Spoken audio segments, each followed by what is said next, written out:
Ang gulo ng sistemang pinamukha ng bawat nakaupo.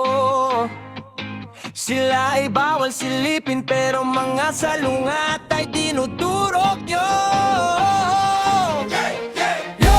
Ganyan na ba talaga ang kakapala ng kapag mumukha? Wag na lang kayo matakot sa tao, kundi sa Diyos na may gawa.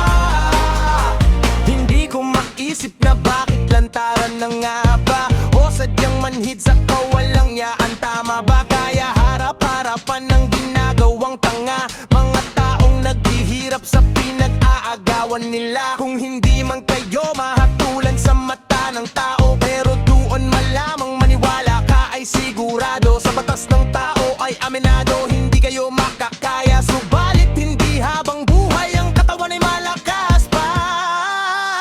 Ang gulo ng sistemang pinamukha ng bawat nakaupo.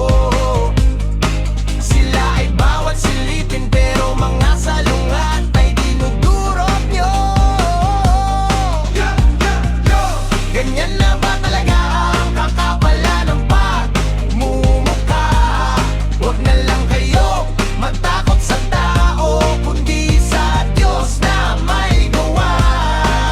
Naniniwala ako sa karma, ito'y siguradong iyong mararanisan. Lalo na at ika'y sakim sa salapi at sa kapangyarihan. Akala mo ba ito'y walang katapusan at hindi mauubusan? Ngunit ito ay malalaman mo lang kung sakit sa'yo ay pinadanas. Sa Pinas o saan man sulok ng mundo ay danas ito. Ngunit at mga tao mulat na sa mga ginagawa nyo. Sana sa susunod na ipauupo nyo ay matuton na tayo. Huwag magpabulag sa mga matatamis na pangako. Ang gulo ng sistemang pinamukha ng bawat nakaupo.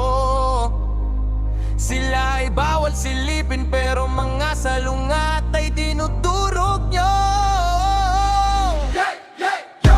Ganyan na